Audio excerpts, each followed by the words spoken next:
Hello అండి, అందరికీ నమస్తే. అందరూ ఎలా ఉన్నారు? అందరూ ఆరోగ్యంగా, క్షేమంగా, సంతోషంగా ఉండాలి అని మనస్ఫూర్తిగా మనందరి తరపున అమ్మవారిని వేడుకుంటున్నానండి. మీ అందరికీ ఒక చిన్న రిక్వెస్ట్, కొత్తగా ఛానల్ని చూస్తున్నట్లయితే ఛానల్ని సబ్స్క్రైబ్ చేసుకోండి.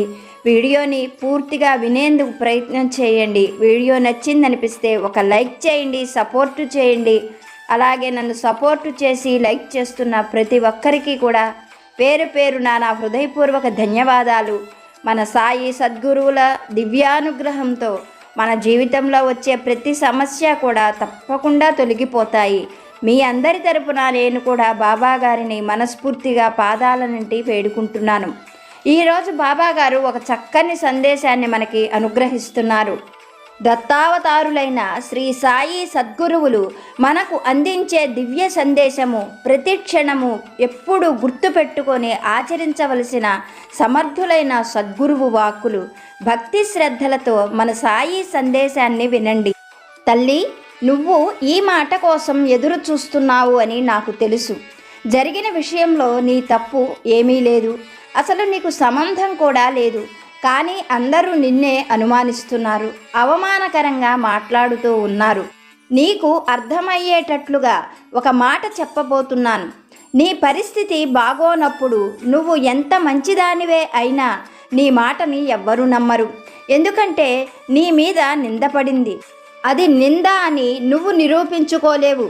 నిజం ఏమిటో తెలిసే వరకు నీకు ఈ అవమానము, ఈ బాధ తప్పదు. ఒక్క విషయం గుర్తుపెట్టుకో, నిజమనేది నిలకడ మీద మాత్రమే తెలుస్తుంది.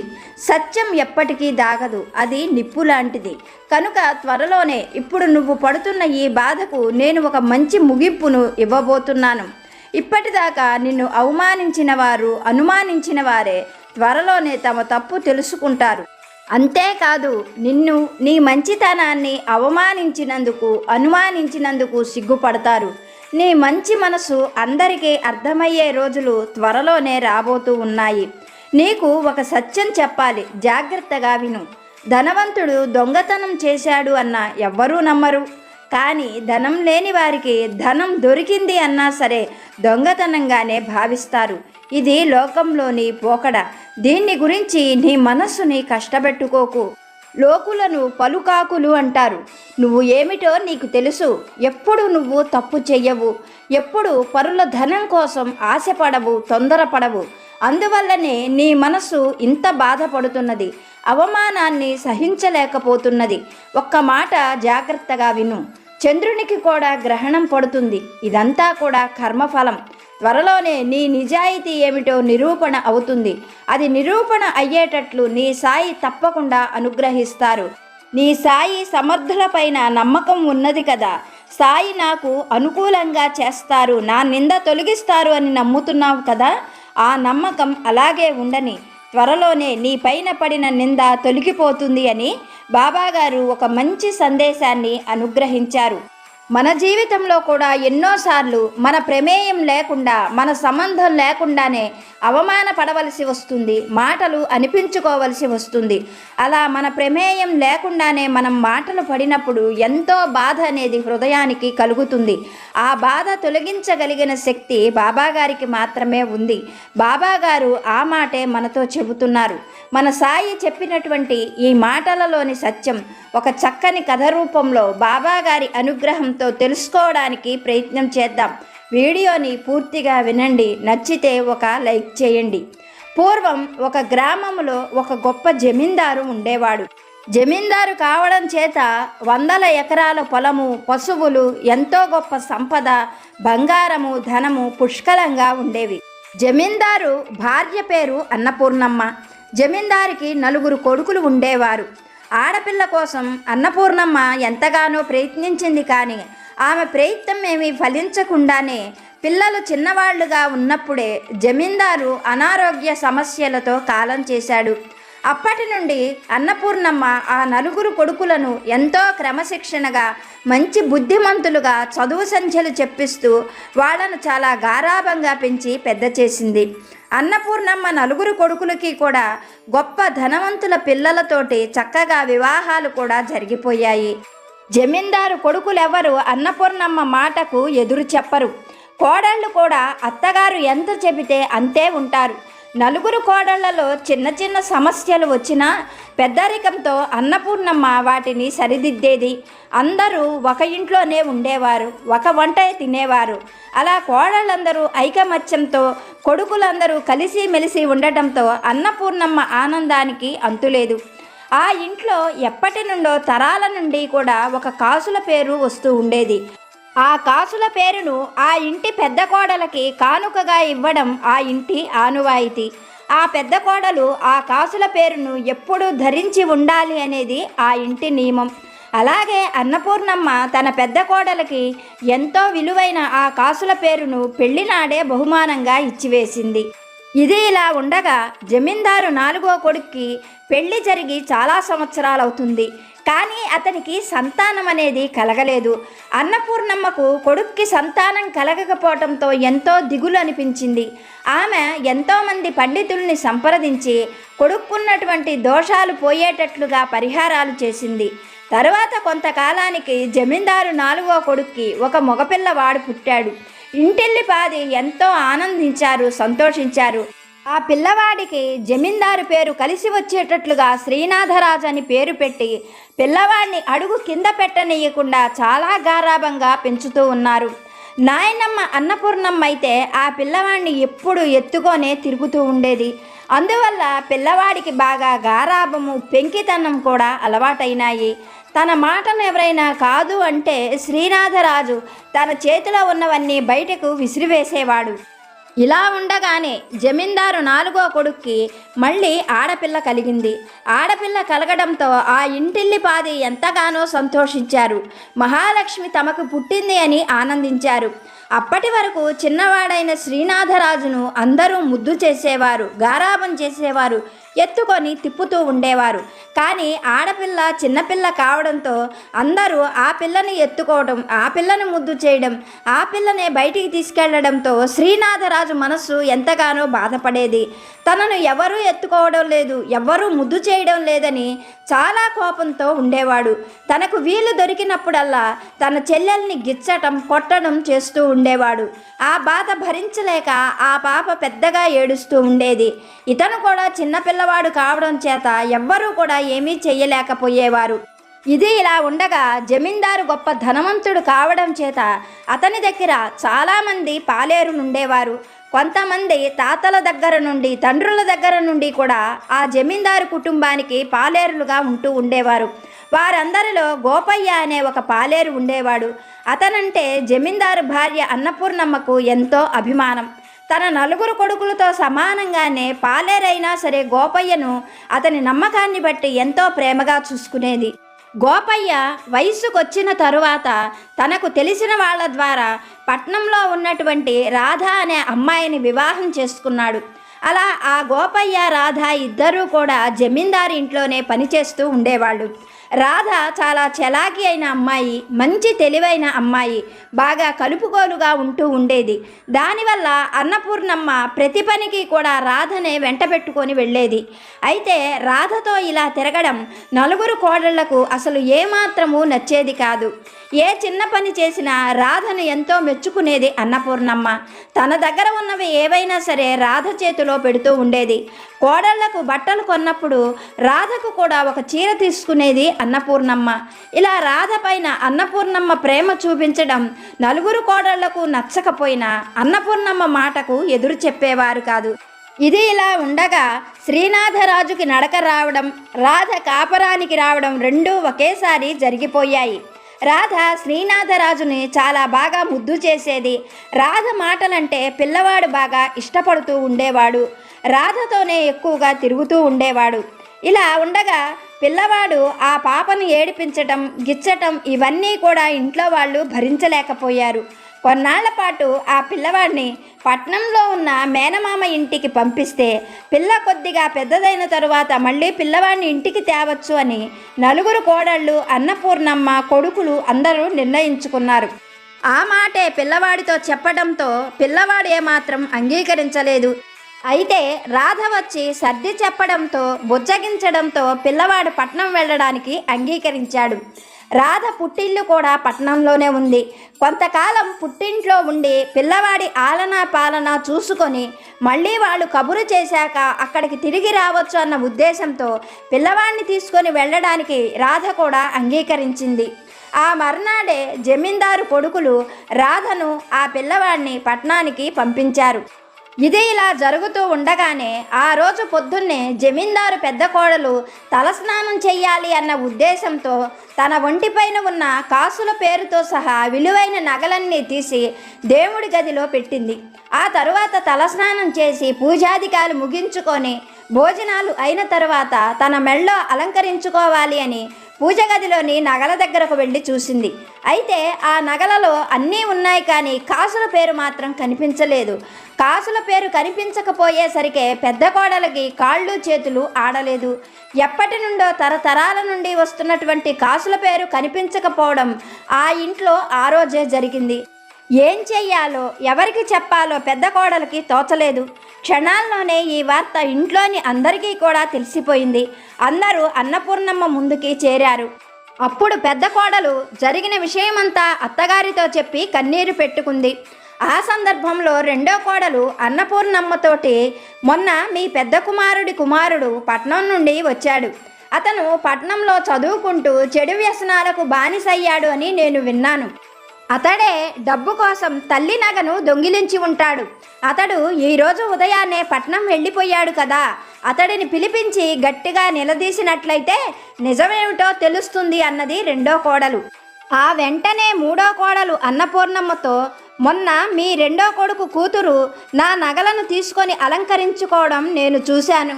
అదేమిటి అని అడిగితే సరదాగా పెట్టుకున్నాను అని నా చెవుల దుద్దులు తీసి అక్కడ పెట్టి వెళ్ళిపోయింది. ఈ మధ్య ఆ అమ్మాయి ఇంట్లోని చిన్న చిన్న వస్తువులను తీసుకోవడం అలంకరించుకోవడం నేను చూశాను. ఒకవేళ ఇవాళ మన అక్కయ్య నగ కూడా తీసుకొని తనే అలా పెట్టుకొని ఉంటుంది. ఒకవేళ దారిలో ఎక్కడైనా పడిపోతే ఇంట్లో మనం కోప్పడతామని చెప్పడం లేదేమో. ఒక్కసారి మీ రెండో కొడుకు కూతుర్ని కూడా పిలిచి అడగండి అని చెప్పింది మూడో కోడలు. ఆ వెంటనే నాలుగో కోడలు కల్పించుకొని అన్నపూర్ణమ్మతో, మనలో మనం ఇలా కలహించుకుంటూ కొట్లాడుకుంటూ అనుమానించుకుంటూ ఉంటే నగ విషయం ఎప్పటికీ బయటపడదు. మీరు ఏమైనా అనుకోండి, ఏమైనా చెప్పండి, ఇంట్లో పని వాళ్లకు ఇంత చనువివ్వడం మంచిది కాదు. నాకు రాధే ఈ నగ కాజేసి ఉంటుంది అని అనుమానంగా ఉంది. పొద్దున రాధ మన పిల్లవాడిని తీసుకొని పూజ గదిలోకి వెళ్ళడం నేను కూడా చూశాను. రాధ వాళ్ళ పుట్టిల్లు కూడా పట్టణంలోనే ఉంది. మన పిల్లవాడిని మనం ఈరోజు ఉదయాన్నే రాధతో పాటు పట్నం పంపిస్తామని నిన్ననే అనుకున్నాం కదా. అందువల్ల రాధ ఈ నగ కాజేసి పట్నంలో ఉన్న తన పుట్టింటి వాళ్ళకి చేరవేసి ఉంటుందని నా అనుమానం. ధనము ఎంతటి వారి మనస్సునైనా మార్చివేస్తుంది. తనకు కూడా ఆ నగ చూడగానే ఆశ కలిగి ఉంటుంది. తనే ఆ నగ కాజేసి ఉంటుందని నా నమ్మకం. మీరు రాధను పిలిపించి గట్టిగా అడిగినట్లయితే ఈ నగ విషయం తెలిసిపోతుంది అంటూ తన ఆలోచనను చెప్పింది నాలుగో కోడలు.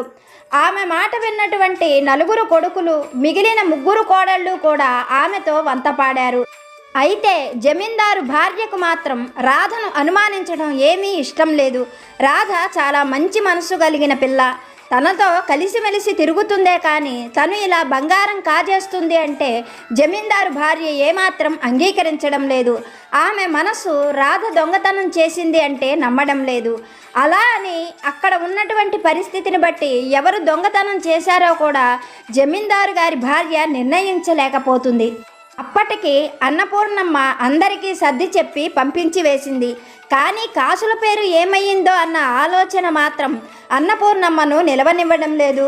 నిజంగా నాలుగో కోడలు చెప్పినట్లుగా రాధే ఆ కాసుల పేరు కాజేసిందా, లేకపోతే పెద్ద కొడుకు తీసుకువెళ్ళిపోయాడా, ఏం జరిగింది అనేది అన్నపూర్ణమ్మకి ఏమాత్రం అంతుపట్టడం లేదు. ఆ కాసుల పేరు గురించి ఎవరికి తోచిన విధంగా వాళ్ళు మాట్లాడుకుంటూ ఉండగానే సుమారు 2 నెలల కాలం గడిచిపోయింది. తరువాత ఒకనాడు జమీందారు పెద్ద కొడుకు రాధను ఊరికి రమ్మని, అలాగే ఆ నాలుగో కొడుకును కూడా తీసుకొని రమ్మని కబురు పెట్టాడు. జమీందారీ కుటుంబం కబురు పెట్టినట్లుగానే నాలుగో కొడుకును తీసుకొని రాధ కూడా జమీందారు గారి ఇంటికి చేరుకుంది. ఆ మధ్యాహ్నం వేళ జమీందారు గారి పెద్ద కొడుకు పాలేరు గోపయ్యను పిలిచి ఈ విధంగా చెప్పాడు. గోపయ్య, మేము నిన్ను ఎప్పుడూ కూడా పాలేరులాగా చూడలేదు. మా నలుగురు అన్నదమ్ములలో నువ్వు కూడా ఒకడివి అన్నట్లుగానే మేము నిన్ను ఎంతో ప్రేమగా చూసుకున్నాం. మా తల్లిగారు కూడా నిన్ను ఎంతో బాగా ప్రేమతో చూసుకున్నారు. అలాగే నీ భార్య రాధ అంటే కూడా మా అమ్మగారికి ఎంతో ప్రేమ, నమ్మకము. రాధను మేము ఎప్పుడూ బయట మనిషిలాగా చూడలేదు. మా ఇంట్లో మా సొంత మనిషిలాగా భావించాము. రాధకు ఎంతో చనువు ఇచ్చాము. కానీ రాధ పుట్టింటికి వెళ్ళిన రోజు నుండి ఈ రోజు వరకు మేము ఎంతో అపురూపంగా చూసుకునేటువంటి తరతరాల నుండి వస్తున్నటువంటి ఆ కాసుల పేరు కనిపించకుండా పోయింది. నువ్వు ఇంటికి వెళ్ళి ఒక్కసారి రాధను ఈ విషయం గురించి అడిగి చూడు అంటూ జమీందారు పెద్ద కొడుకు రాధ భర్త పాలేరు గోపయ్యతో చెప్పాడు. ఆ మాటలు విన్నటువంటి గోపయ్యకు కూడా ఎంతో అవమానంగా అనిపించింది. అప్పటికప్పుడే ఇంటికి వెళ్ళాడు గోపయ్య. రాధతో జరిగిన విషయమంతా కూడా చెప్పాడు. ఆ మాటలు విన్న రాధ ఎంతగానో బాధపడింది. తన పైన అంత నింద పడడంతో రాధ ఎంతగానో దుఃఖించింది. మరుక్షణమే పరుగులాంటి నడకతో జమీందారు గారి ఇంటికి చేరుకుంది. జమీందారు గారి భార్యను చూస్తూనే, అమ్మా, నేను మిమ్మల్ని మా నాయనమ్మలాగా భావించాను. మిమ్మల్ని చూస్తూ ఉన్నా, మీతో మాట్లాడుతూ ఉన్నా నాకు చనిపోయిన మా నాయనమ్మతోనే మాట్లాడుతున్నట్లుగా అనిపించేది. అందుకోసమనే నేను మీతో చనువుగా మీ ఇల్లంతా కూడా తిరగగలిగాను. కానీ ఇంత మాట పడవలసి వస్తుందని నేను కలలో కూడా ఊహించుకోలేదు. నేను కూటికి పేదరాలినే కానీ గుణానికి పేదరాలిని కాదు. మీరు చెబుతున్నటువంటి ఆ కాసుల పేరు ఎక్కడికి పోయిందో, ఎక్కడ ఉందో నాకు అసలు ఏమీ తెలియదు. మీరు ఏ ప్రమాణం చేయమంటే ఆ ప్రమాణం చేస్తాను. ఏ దేవతలపైన ఒట్టు పెట్టమంటే ఆ దేవతలపైన ఒట్టు పెడతాను. నా మాట నమ్మండి అంటూ జమీందారు గారి భార్య కాళ్ళు పట్టుకుంది రాధ. జమీందారు భార్యకు కూడా ఏం చేయాలో, రాధకు ఏం చెప్పాలో అర్థం కాలేదు. అప్పటికి రాధకు ఏదో ఒకటి సర్ది చెప్పి తనను ఇంటికి పంపించింది. కానీ జమీందారు భార్య మనసులో ఆలోచన మరొక రకంగా ఉంది. ఆ కాసుల పేరును రాధ తీయలేదు. రాధ మాటలలో నిజాయితీ స్పష్టంగా తెలుస్తున్నది.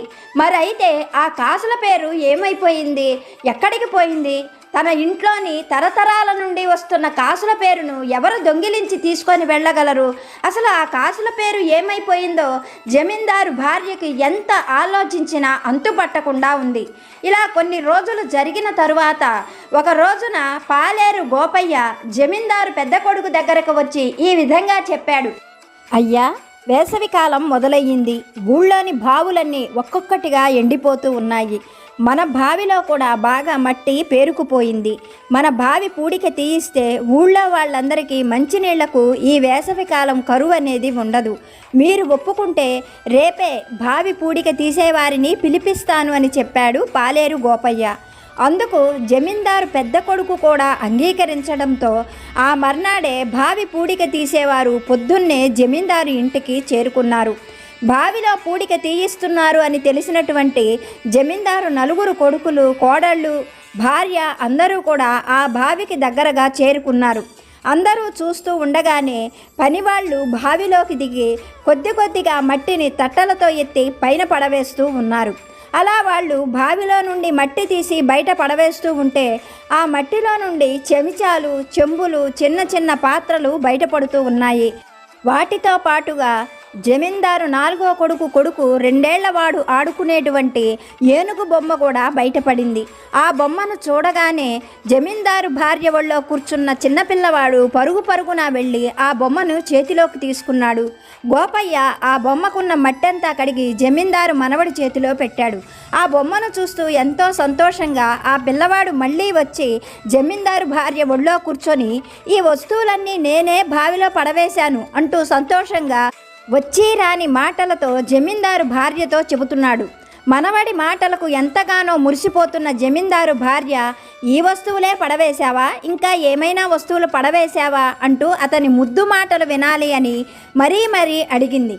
ఆ మాటలకు ఆ 2 ఏళ్ల పిల్లవాడు, నేను చాలా వస్తువులు ఈ బావిలో పడవేశాను అంటూ జమీందారు భార్యతో చెప్పాడు. వీళ్ళు ఇలా మాట్లాడుకుంటూ ఉండగానే బావిలోకి దిగిన పనివారు తట్టలతో మట్టి తీసి పైన వేస్తూ ఉన్నారు. అలా వారు ఒక 10 తట్టల మట్టి తీసి పైన పడవేసేసరికి అందులో నుండి ఆ మట్టిలో మిలమిలా మెరుస్తూ కాసుల పేరు కనిపించింది. ఆ కాసుల పేరు చూడగానే జమీందారు పెద్ద కోడలు పరుగులాంటి నడకతో అక్కడికి చేరుకొని మట్టి కొట్టుకుపోయిన ఆ కాసుల పేరును బయటికి తీసి మంచినీళ్లతో శుభ్రంగా కడిగింది. అయితే అక్కడ ఉన్న వారందరికీ ఆశ్చర్యం కలిగించిన విషయం ఏమిటంటే దేవుడి గదిలో ఉన్న కాసుల పేరు బావిలోకి ఎలా వచ్చిందో ఎవ్వరికీ అంతుబట్టలేదు. ఇంతలో అక్కడ ఉన్నటువంటి కాసుల పేరును చూస్తూ ఉన్న జమీందారు భార్య ఒళ్ళో కూర్చున్న పిల్లవాడు ఆ నగను తనే బావిలో పడవేశాను అని జమీందారు భార్యతో చెప్పాడు. ఆ పిల్లవాడు ఎప్పుడు ఆ నగ అందులో పడవేశాడో ఎవరికీ కూడా అర్థం కాలేదు. జరిగిన విషయం ఏమిటంటే తనను చెల్లెల దగ్గర ఉండనివ్వకుండా ఊరికి పంపించేస్తున్నారు అన్న కోపంతో ఆ చిన్నపిల్లవాడు పూజ గదిలో ఉన్నటువంటి కాసుల పేరును చాలా కోపంగా విసురుగా బావి వైపు పడవేశాడు. అది వెళ్ళి బావిలో పడిపోయింది. ఆ సమయంలో ఎవ్వరూ కూడా ఆ విషయాన్ని గమనించలేదు. ఆ తరువాత రాధ దేవుడి గదిలోకి వెళ్ళి దండం పెట్టుకొని రావడంతో రాధే ఆ కాసుల పేరు కాజేసింది అని అందరూ రాధనే అనుమానించారు. ఎన్నో రకాలైన మాటలతో ఆమెను అవమానించారు. ఆమె ఆ నిందను భరిస్తూ ఎంతో కాలం గడపవలసి వచ్చింది. సమయం వచ్చినప్పుడు ఆ నగ బయటపడటంతో తను నిర్దోషిని అని నిరూపించుకునే అవకాశం రాధకు కలిగింది. విషయమంతా గ్రహించిన జమీందారు భార్య కొడుకులను కోడళ్లను పిలిచి రాధకు క్షమాపణలు చెప్పమంది. అందరూ కూడా మనస్ఫూర్తిగా క్షమించమని రాధను అడిగారు. తన మీద నింద తొలగిపోవడంతో రాధ కూడా ఎంతో సంతోషంగా ఆనాటి నుండి మళ్ళీ జమీందారు ఇంట్లో సంతోషంగా తిరగడం మొదలుపెట్టింది. మన సాయినాథుడు మనకు ఈ సత్యాన్నే తెలియజేస్తున్నారు. ఏదైనా సరే నిజం నిలకడ మీదే తెలుస్తుంది. సత్యం ఎప్పటికైనా బయటపడుతుంది. నీ పైన పడిన నింద కూడా తొలగిపోతుంది. ఈ సాయి పైన నమ్మకంతో ఉండు. మళ్ళీ మంచి రోజులు నువ్వు చూడబోతున్నావు అని బాబాగారు ఒక మంచి సందేశాన్ని మనకి అనుగ్రహించారు. ఇప్పటి వరకు వీడియో చూసిన మీ అందరికీ పేరు పేరున నా హృదయపూర్వక ధన్యవాదాలు. వీడియో నచ్చిన వాళ్ళు లైక్ చేసి సపోర్టు చేయండి. మరొక మంచి వీడియోతో బాబాగారి ఆశీస్సులతో మళ్ళీ కలుసుకుందాం. సర్వేజన సుఖినో భవంతు.